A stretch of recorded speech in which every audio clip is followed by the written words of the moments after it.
Hello guys, welcome to my channel. So this is a touchscreen.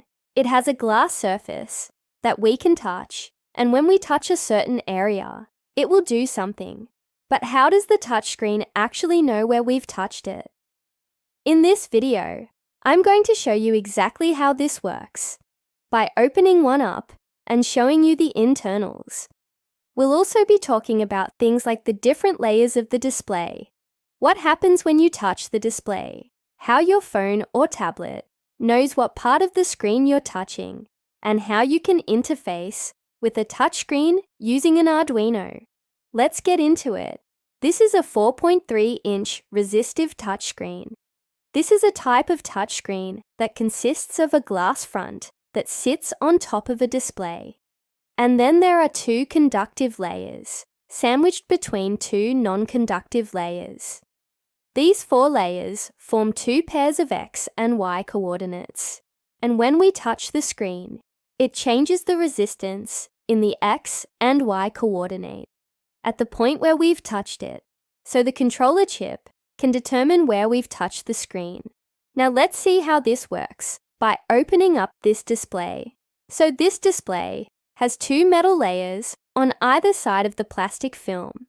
If we connect the top layer to VCC and the bottom layer to ground, then we have two voltage levels, which is high and low, which represents off and on for each of these pixels. By connecting both of these layers to all of the pixels on the screen, we effectively have an array of switches. When we turn the power on, all of the pixels light up, and when we touch the screen, we effectively create a shortcut between the top and bottom layers, turning off the pixels that we're touching, making them darker. The way that this works is if you remember back to school, when you had a metal detector, the metal detector beeps really fast when it detects metal because it creates a short circuit between the two poles of the battery. So in this case, instead of having a metal detector beep, we have LEDs change color. The way that the microcontroller knows what part of the screen you're touching is by measuring the resistance of each of the columns and rows. If you look very closely on the screen, you'll notice that there are some thin lines running vertically and horizontally across the screen. These lines are the boundaries between the columns and rows. The controller chip measures the resistance of each of these columns and rows, and when you touch the screen, it changes the resistance of that column and row. So the chip knows exactly what column and row that you're touching and can map that onto the screen. Alright, so now we need to talk about how you can actually interface with this display. You'll notice that this display has two chips on it. One is the controller chip that controls the actual display, and the other is the touchscreen controller chip. To control this screen, we need to send signals to both of these chips. This particular display uses the parallel interface, which means that there are multiple data lines going to both of these chips to allow for faster communication. Some touchscreens only have 3 wires going to them, 2 wires for the LCD panel and 1 wire for the touchscreen controller. These types of displays use serial connections, but unfortunately, they're much slower and aren't suitable for use with a touchscreen. Now, this is an older style of touchscreen. More modern touchscreens use a different technology called capacitive touch. A capacitive touchscreen is made up of a glass front and a layer of circuitry behind the glass. This layer of circuitry is split up into a grid of X and Y coordinates, and when we touch the glass, it creates a small electrical signal in the X and Y coordinate at the point that we've touched it. This electrical signal is detected by the controller chip, which can then map that to a position on the screen. A benefit of capacitive touchscreens is that you don't need to press hard to activate a touch, and you can use things like gloves or styluses with them.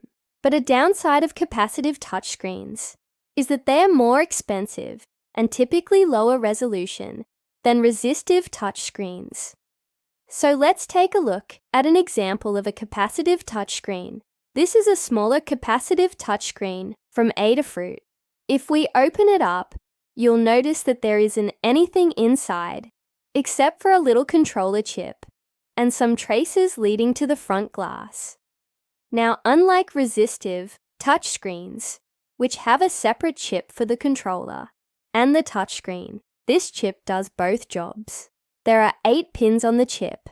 5 of these are used for the display, and 3 of them are used for the touchscreen.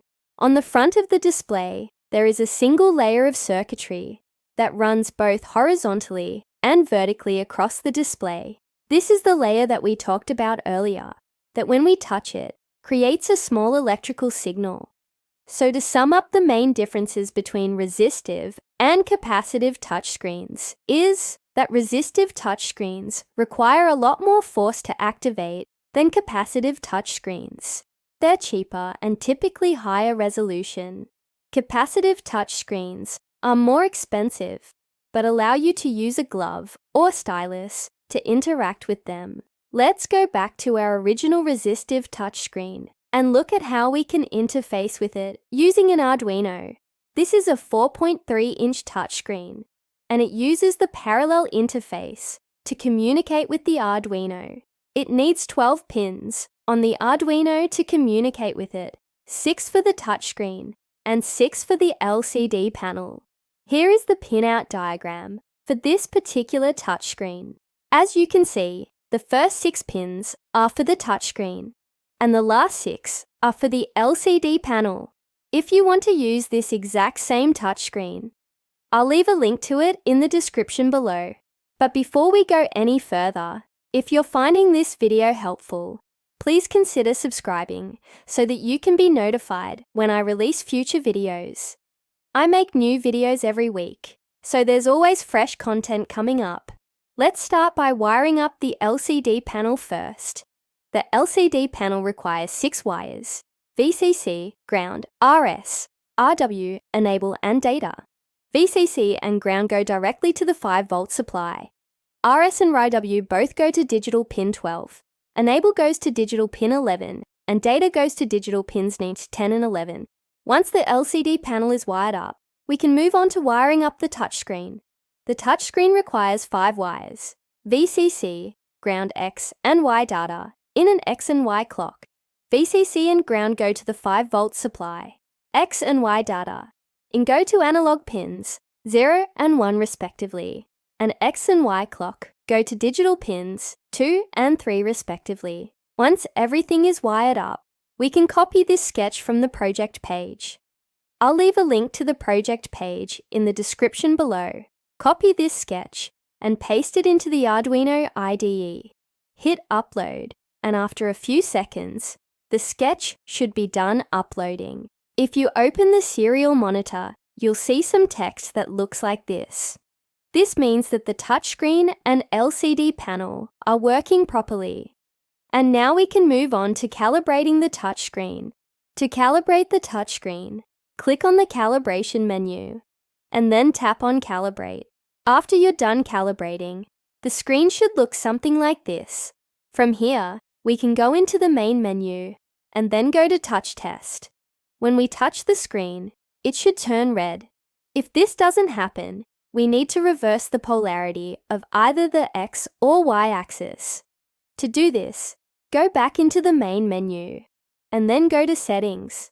Under Touch, change either the X or Y source from input to output, and then select the opposite option under the other axis. Then upload the new sketch to the Arduino. And when you go back to the Touch Test menu, it should be working properly. Once the touchscreen is calibrated, we can go back into the Settings menu and change the device to touchscreen only. This will turn off the LCD panel. And now we can use the touchscreen to control the Arduino. We can press and hold on the home button to go back to the previous menu, or we can long press on the screen to bring up the menu bar. From here, we can go to various different menus, such as the sound menu, the game menu, and the graphics menu. In the sound menu, we can play a tone or a song. In the game menu, we can play a game, and in the graphics menu, we can draw shapes or lines on the screen. If you enjoyed this video, please consider subscribing so that you can be notified when I release future videos. I make new videos every week, so there's always fresh content coming up. Thanks for watching, and I'll see you next time. Goodbye.